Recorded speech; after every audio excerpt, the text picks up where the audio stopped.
Warning: the Savage Nation contains adult language, adult content, psychological nudity. Listener discretion is advised.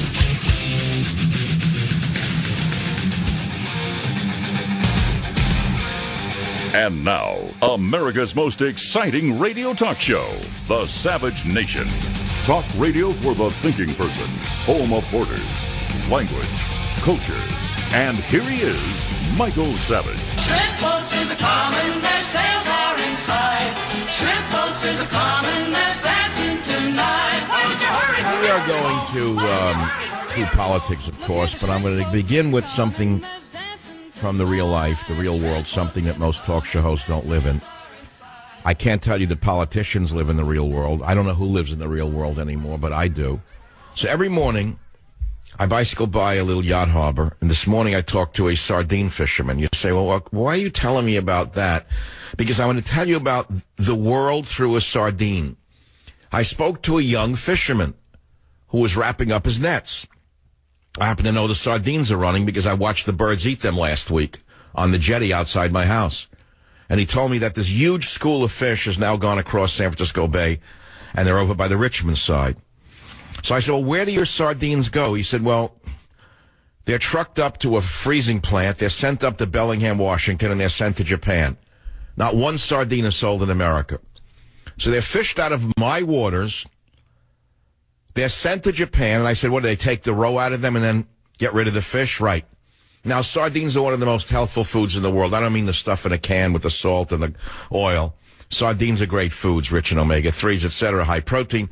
They're used as fertilizer or cat food. Would you believe this? This shows you the stupidity of our political system, that our natural resources can be lifted out of our own waters and sold overseas, just as we learned last week that the Saudis are buying up the wheat land in the heartland of America. Now, what sane nation on earth permits a hostile nation to buy up its farmland? A nation run by criminals and gangsters. That's all. And that brings us right to the election. Trump, diddy-dump, dump, dump, dump, dump. Cruz, cruising with Cruz. Yesterday we talked about what is a conservative. Great show. Loved every minute of the 3 hours. Today I'm going to talk about that and what is a liberal, because many of you don't know what a liberal is. All we hear is liberals bad. Liberals bad. Well, classical liberals were not so bad. It's the phony, well, let's forget the word phony. It has no meaning. It is the modern variety of liberal who are fanatical progressives, meaning socialist, communist, authoritarians, who we are referring to when we say liberal today. Because true liberals had an adage that was, I may not agree with you, but I would fight to the death you're right to say it. That is so dead. That is so dead. No one came to my aid when I was banned in Britain, so to speak. You say, why do you keep referring to it? Because I'll repeat it over and over again. Name one of the great conservative talk show hosts who spoke out against Britain banning one of their own. One or two did. They're all good conservatives, of course. So what is a liberal? What is a conservative? We're going to talk about Clinton's emails. Clinton's emails so secret some lawmakers can't read them. Did you know that? Did you know that? That's the biggest story of the week, of the entire election. The biggest story is that some of the emails were so secret, so above top secret, that some lawmakers are not allowed to read them. But apparently many others did. And now Clinton is going after the Inspector General using her hit machine. Her hit machine is going after the independent Inspector General. Can you believe what we are dealing with here? Why is she fit to be president? Why? When she attacks anybody who exposes anything she does. So she's going after Inspector General Charles McCulloch. She's now attacking him in a way that you would expect in a banana republic. And if you want a banana republic, make sure that Trump is undermined by his worst enemies. And who are his worst enemies? Well, we know that so-called Hollywood progressives hate him. In fact, I have a list of them. Hold on 1 minute. Here it is. Jane Fonda organizing a dump Trump campaign. Now, how does Jane Fonda differ from those in radio who are attacking him? I mean, Jane Fonda, Harry Belafonte, left-wing filmmakers, including the psychopathic anti-Israeli Noam Chomsky, are lending their support to the drive to prevent Donald Trump getting into the White House. So you'd expect that from these psycho leftists, right? Then why are people who call themselves conservatives attacking Donald Trump when that will give us Hillary Clinton? On that note, two of the smartest women in the entire world that I know both say it's either Trump or the country's doomed. And they say that those who are attacking Trump are working for the Democrats, knowingly or unknowingly. They may knowingly be on the take of the Democrat Party, and you may not know it. Two of the smartest women in the world have said that to me. And they've both made lives for themselves through very hard work. It's either Trump saves America or we lose America, to the most dangerous fanatic in the history of the world, in the American political world. So far-left Jane Fonda is now running a smear campaign against Donald Trump. And they say things like, we believe Trump is a grave threat to democracy, freedom, human rights, equality, and the welfare of our country and all our people, says Jane Fonda. And 1,200 people from Hollywood, including, listen to this, the stinkos from Code Pink, are attacking Donald Trump. What more do you need to know? If they're attacking him, he must be the right choice. It's that simple. So they're pushing the hate of Donald Trump to a new level. The hatred of Donald Trump is being pushed to a new level, as we would expect from Jane Fonda and her Hollywood cohorts. But why do you suppose it's coming from sources you've in the past come to trust? Why is that happening? Why is that? Is Ted Cruz such a superb candidate? Let's look at Ted Cruz for 1 minute. He supported TPP for Barack Obama, Fast Track Authority, Trade Authority for Barack Obama. Now, how could you call that a conservative candidate? How could you call Ted Cruz a conservative, darling, when he supported Fast Track Authority for President Obama? Now, I don't want to run Cruz down. He's got a lot of deficits. My main thing about Cruz is not even his politics so much as he's unelectable. In a general election, he loses because he cannot garner the vote of the average American. They take one look at him and they see a sneak. That's what they see. I got to tell you over and over again. Just as I bicycle past a yacht harbor and talk to a sardine fisherman to learn the reality of commerce at the basic level of a fisherman, I can tell you that my stethoscope is the most accurate in the political world, and Ted Cruz would be destroyed in a general election. Forget how smart he is, forget how good he is, forget all those other issues. It does not matter so much as whether he is electable in a general election, which is sort of like a high school popularity contest, whether you know it or not. Did you know that?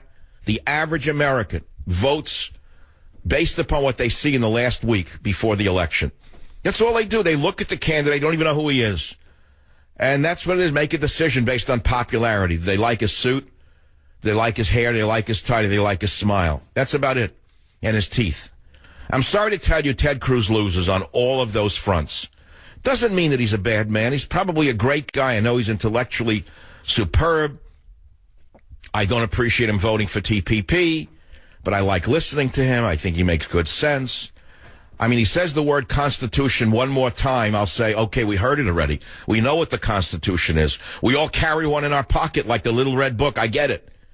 I know in Maoist China you had to carry a little red book to prove you're a loyal member of the Maoist Communist Chinese Party. But in America today, I guess you got to carry a little copy of the Constitution and produce it on demand, or you're excommunicated as a conservative in America.